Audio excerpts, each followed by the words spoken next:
আমাদের যুদ্ধের প্রস্তুতি নিতে হবে। কার সাথে যুদ্ধ করবে, কোথায় যুদ্ধ করবে, কেন আমাদের এই যুদ্ধের প্রস্তুতি নিতে হবে, আমার প্রশ্ন সেখানে। এটি আমার নির্দেশ। এখন আর সময় নাই, আমাদের দেশের স্বাধীনতা সার্বভৌমত্ব রক্ষা করতে হবে। ওই নির্বাচন আওয়াজ দিচ্ছে, সে নির্বাচন করবে না কোনোদিন, এটা আমি বলে দিতে পারি। এ পর্যন্ত যে কথা তাকে নিয়ে বলছি সবই সত্য, কারণ আমি তো সবথেকে বেশি তাকে সুযোগ দিয়েছিলাম। কাজে এখন নির্বাচন, এখন এই যুদ্ধ খেলা দেখিয়ে বলবে যে হ্যাঁ এরকম অবস্থা, কি করে নির্বাচন করব, পরিবেশ নাই। এখন যখন বলছে না মানুষ তো আমাকে চায়, কোন মানুষ চায় তাকে? সে টাকা পয়সা দিয়ে 40 জনের একটা টিম বানিয়ে তাদেরকে দিয়ে সোশ্যাল মিডিয়াতে সেই কর্পোরেট পাবলিসিটি যেভাবে করে ওইভাবে কোম্পানি কর্পোরেট পাবলিসিটি, ওই পাবলিসিটির মাধ্যমে সে মানুষের মতামত নিয়ে আসছে। এটা তো সে ক্রয় করছে। আজকে সারা বাংলাদেশে মানুষের জীবনের নিরাপত্তা নাই, রাতে ঘুমাতে পারে না, চুরি ডাকাতি ছিনতাই, মেয়েরা ঘর থেকে বেরোতে পারে না। যে মেয়েরা সেই রাত 12টা 1টা পর্যন্ত আন্দোলন করছে তারাও এখন বেরোতে পারে না। তাদের স্বাধীনতা কোথায় গেল তারা ভেবে দেখুক। ছাত্ররা যারা আন্দোলন করেছে তারা এখন ভেবে দেখুক এখন তারা কেমন আছে। আওয়ামী লীগের আমলে, আমার আমলে আমাকে তো স্বৈরাচার, আমাকে খুনি, অনেক কিছুই বলা হচ্ছে, গণহত্যাকারী। হত্যা করলো কে? আমি তো জুডিশিয়াল এনকোয়ারি কমিটি করে দিচ্ছিলাম, কেন সেই এনকোয়ারি কমিটিতে কাজ করতে দেওয়া হয় নাই সেটা আমার প্রশ্ন। প্রত্যেকটা লাশ তুলে যদি ফরেন্সিক করা হবে তাহলে আসল কথা বেরিয়ে যাবে, এবং যারা ইনজিওর তাদের শরীরে যে বুলেট বেরিয়েছে এই বুলেট কে আনলো সেই তদন্ত বের করা হোক। এই সমস্ত অবৈধ অস্ত্র এবং থানা পুড়িয়ে দিয়ে যত অবৈধ অস্ত্র, সেই অস্ত্রগুলি উদ্ধার করা হোক, অনেক রহস্য বের হয়ে যাবে। কাজে শ্রমিকের অর্থ আত্মসাৎকারী সে ক্ষমতায় বসে এখন ওই ক্ষমতার চেয়ারে গুলুর সাথে আটকে গেছে, এখন আর নড়তে চায় না, আর কিছুতেই যাবে না, আর সে যাবেও না, ইলেকশনও দেবে না। যে যত আশা করুক, যে যত করুক, ইলেকশন কথা বলে ছেলে বুলানো ললিপপ দেবে, কিন্তু ইলেকশন সে দেবে না, এটা আমি একেবারে নির্বিঘ্ন বলে দিতে পারি। কিন্তু আজকে এই যে যুদ্ধ খেলা বা মানবিক করিডোর দরকারটা কি? মিয়ানমারে তো অনেক জায়গা আছে, ওখানে মিয়ানমারের বঙ্গলে তাদের পোর্ট আছে, ওখানে অনেক জায়গা আছে যেখান থেকে যে কোনো সাহায্য সহযোগিতা তারা পাঠাতে পারে। বাংলাদেশকে কেন ব্যবহার করতে হবে? বাংলাদেশের ব্যবহার করা মানে বাংলাদেশটাকে একটা মহা বিপদে ফেলে দেওয়া। বাংলাদেশের নিরাপত্তা, অর্থনীতি, সামাজিক নিরাপত্তা সবকিছু ব্যাহত হবে, স্বাধীনতা সার্বভৌমত্ব ব্যাহত হবে। আওয়ামী লীগ যতদিন ক্ষমতায় ছিল এই কক্সবাজার, সেই লাখাংশরী থেকে সমস্ত এলাকার সেই বর্ডারগুলি সিল করা ছিল। আজকে বলছে বর্ডারের নিয়ন্ত্রণ হারিয়েছে। কেন নিয়ন্ত্রণ হারালো? রাষ্ট্র চালাতে আসছে কেন? চালাতে পারে না, চালাতে আসছে। নিজের দেশকে এভাবে সন্ত্রাসের দিকে ঠেলে দিচ্ছে। কই আমরা থাকতে তো সেখানে তো আরাকান আর্মি ছিল, কিন্তু বর্ডারে তো আমাদের পুরো নিয়ন্ত্রণে ছিল। কিন্তু কয় মাসের মধ্যেই অর্থনৈতিকভাবে ধ্বংস, আর দেশের এখন স্বাধীনতা সার্বভৌমত্ব ধ্বংস করার জন্য সেই চেষ্টা। তার অসুবিধা কি? তার তো মেলা টাকা বিদেশে রাখা আছে, এক সময় ফুরুত করে চলে যাবে আর দেশের মানুষ তাদের বিপদে ফেলে যাবে।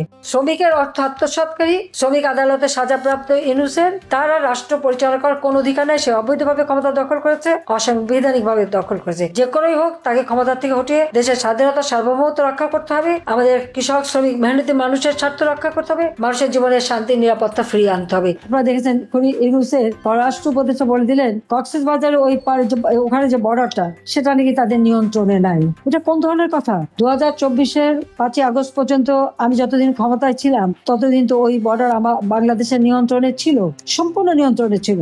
আজকে কেন নিয়ন্ত্রণে নাই সেই জবাব ইউনূসের কাছে চাইতে হবে। আজকে সে যে পদক্ষেপ নিচ্ছে, যা করছে ওখানে, তার ফলে কি হবে? ঘোষণা দিয়েছে কোথায় ভারত আর পাকিস্তানের গোলমাল, কাশ্মীরে একটা জঙ্গি কাজ হলো, তার প্রতিবাদ না করে সেটা নিয়ে নানা ধরনের কথা বলা। এটা আপনারা দেখেন বাংলাদেশের উপরে কিন্তু এই সন্ত্রাস এবং জঙ্গিবাদের একটা দুর্নাম চলে আসে। তারা বাংলাদেশটাকে একটা জঙ্গির দেশ হিসেবে কিন্তু এই ইউনূস গংরা তৈরি করেছে। সেখানে কি হবে সেই জন্য ইউনূস সাহেব বলে দিলেন কি আমাদের যুদ্ধের প্রস্তুতি নিতে হবে। কার সাথে যুদ্ধ করবে, কোথায় যুদ্ধ করবে, কেন আমাদের এই যুদ্ধের প্রস্তুতি নিতে হবে, আমার প্রশ্ন সেখানে। এবং সেই প্রস্তুতি কার বিরুদ্ধে? আমরা তো যুদ্ধ চাই না, আমরা তো শান্তি চাই। সকলের সাথে বন্ধুত্ব, কারোর সাথে বরিতা নয়। আজকে যদি এই যুদ্ধের তার আয়োজন করতে হয় আর সেই যুদ্ধের প্রস্তুতি নিতে হয়, তার কি দাঁড়াবে? কারোর সাথে যদি সংঘাত বাঁধানো হয় তাহলে বাংলাদেশের অর্থনীতি ইতিমধ্যে ইউনূসের বদৌলতে 6 মাসের মধ্যে অর্থনীতি ধ্বংসপ্রাপ্ত। আমাদের দারিদ্র্যের হার বেড়ে গেছে, মাথা পিছু আয় কমে গেছে, উৎপাদন কমে গেছে, হাহাকার সারা বাংলাদেশে। কই আওয়ামী লীগ সরকারে থাকতে তো সেটা হয়নি। আজকে কথায় কথায় লাশ পড়ে, এমনকি আমার ওলামা মাসাকরাও তাদের হাত থেকে রেহাই পায় না, মাদ্রাসা শিক্ষক রেহাই পায় না, ছাত্ররা রেহাই পায় না। আর আওয়ামী লীগের নেতা কর্মী তো তাদের কাছে কিছু না, মেরেই নাকি সব শেষ করে দেবে। একটার পর একটা হত্যাকাণ্ড ঘটাচ্ছে, আর আওয়ামী লীগের সকল নেতা কর্মী মামলা এবং হাজার হাজার নেতা কর্মীকে জেলে রেখে দিচ্ছে। একেবারে প্রতিটি উপজেলা জেলখানা ভরে গেছে আওয়ামী লীগের নেতা কর্মী দিয়ে। কেন? আওয়ামী লীগ কি অপরাধটা করেছে? আজকে স্বৈরাচার কে? সাংবাদিকরা কথা বলতে পারে, তাদের বিরুদ্ধে মিথ্যা মামলা, একটা ডিটেনশন কার্ড কেড়ে নেওয়া হয়েছে। শুধু তাই না, 3 জন সাংবাদিক তার তথ্য উপদেষ্টাকে নাকি কঠিন প্রশ্ন করেছে, সেই জন্য চাকরি চলে গেল। এতটুকু সমালোচনা বা একটা তথ্য দিতে পারবে না? প্রতিদিন নারী ধর্ষণ, শিশু ধর্ষণ, খুন, হত্যা, ডাকাতি, চুরি, মানুষের জীবনের কোনো নিরাপত্তা নেই, কোনো কিন্তু এই সংবাদ কোথাও দেওয়া যাবে না। আজকে বাংলাদেশকে নিয়ে এই খেলা খেলে যাচ্ছে এই খুনি জঙ্গি ইউনূস এবং তার উপদেষ্টা এবং তার ওই সমন্বয়কারীরা। কাজে তাদের রাষ্ট্র পরিচালনার কোনো অধিকার নাই, কারণ তারা অবৈধভাবে ক্ষমতা দখলকারী। অবৈধভাবে শুধু ক্ষমতাই দখল করেনি, আজকে অর্থ সম্পদ ব্যাপকভাবে পাচার করে যাচ্ছে। ইউনূস তো ক্ষমতা আসার সাথে সাথে আগে ব্যবসাগুলি হাতিয়ে নিল, ম্যান পাওয়ারের ব্যবসা, ডিজিটাল ওয়ালেট, ইউনিভার্সিটি করবে, আরো হাসপাতাল কি কি করবে বলে সমানে তার এই অপকর্ম, এবং সমানে ট্যাক্স ফাঁকি দিচ্ছে। আর ট্যাক্স ফাঁকি করলে আজকে কি হচ্ছে, বাংলাদেশ ট্যাক্স আহরণ করতে পারছে না। কি করে পারবে? যে ক্ষমতা দখল করেছে, সরকার প্রধান হিসেবে নিজেকে পরিচয় দেয়, সেই যখন ট্যাক্স দেয় না, ট্যাক্স ফাঁকি দেয়, তাহলে তো আর সাধারণ মানুষকেও ট্যাক্স দেবে। এর হাত থেকে রক্ষা করার জন্য দেশকে রক্ষা করতে হবে, দেশের মানুষকে বাঁচাতে হবে, মানুষের জীবনের শান্তি নিরাপত্তা নিশ্চিত করতে হবে। মানুষের ভিতরে যে আস্থা বিশ্বাস ছিল এবং আমাদের তরুণ সমাজ, যাদেরকে আমরা প্রযুক্তি প্রশিক্ষণ দিয়ে একটা উন্নত সমাজে বাংলাদেশ গড়ার জন্য প্রস্তুত করছিলাম, লেখা পড়া সব ব্যবস্থা আমরা করে দিয়েছিলাম। আজকে লক্ষ লক্ষ ছেলে মেয়ে পরীক্ষা দিতে পারেনি এসএসসি, আজকে তারা পড়াশোনা করার সুযোগ পাচ্ছে না। কাজে এই অবস্থা থেকে বাংলাদেশের মানুষকে বাঁচানোর জন্য যেখানে যে যেভাবে আছে, কোনো নির্দেশ লাগবে। আজকের এই কথাই আমার নির্দেশ, যে যার যেখানে যেভাবে পারবে এই সরকারের পতনের জন্য এবং এই সরকারকে হটিয়ে বাংলাদেশের মানুষের জীবনে শান্তি নিরাপত্তা ফিরিয়ে আনার জন্য সরকারকে কাজ করতে হবে। এদেরকে ছাড় দেওয়া যাবে না।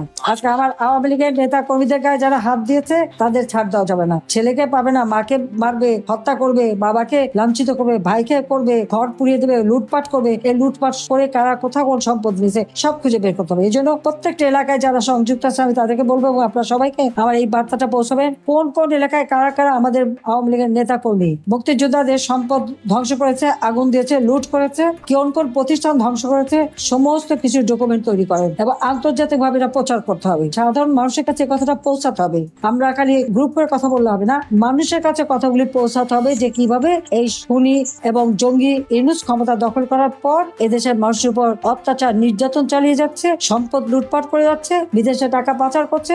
আজকে তার সমন্বয়করা তো রাতারাতি আঙুল ফুলে কলা গাছ, উপদেষ্টারাও প্রচুর পয়সা বাড়াচ্ছে। কাজে জনগণের সম্পদ কেড়ে নিয়ে তাদের নিজের ফুলে ফেঁপে উঠেছে। মাত্র 8 মাসের মধ্যেই তারা যা বানিয়েছে, আমাদের মধ্যে দুনিয়া দুর্নীতির মামলা দেয়, কিন্তু তাদের দুর্নীতিটা কি চোখে পড়ে না? মানুষের চোখে পড়ে। সেই জন্য আমি বলবো যে সবাইকে এক হয়ে কাজ করতে হবে, এবং আপনারা যখন বসবেন কার এলাকায় কি কি ক্ষতি হয়েছে সেই কথাগুলি আলোচনা করতে হবে। সে আলোচনা করে সেগুলি রেকর্ড করে সেটাই প্রচার করতে হবে। কাজে এটি আমার নির্দেশ, যে এখন আর সময় নাই। আমাদের দেশের স্বাধীনতা সার্বভৌমত্ব রক্ষা করতে হবে, দেশের মানুষের শান্তি নিরাপত্তা নিশ্চিত করতে হবে, দেশের অর্থনৈতিক উন্নতি সমৃদ্ধির পথে বাংলাদেশকে এগিয়ে নিয়ে যেতে হবে। তার জন্য এই জঙ্গি ইউনূসকে হটিয়ে আমাদের গণতান্ত্রিক ধারা অব্যাহত রেখে বাংলাদেশকে এগিয়ে নিয়ে যেতে হবে। সবাইকে ধন্যবাদ। জয় বাংলা, জয় বঙ্গবন্ধু, বাংলাদেশ চিরজীবন। খোদা হাফেজ।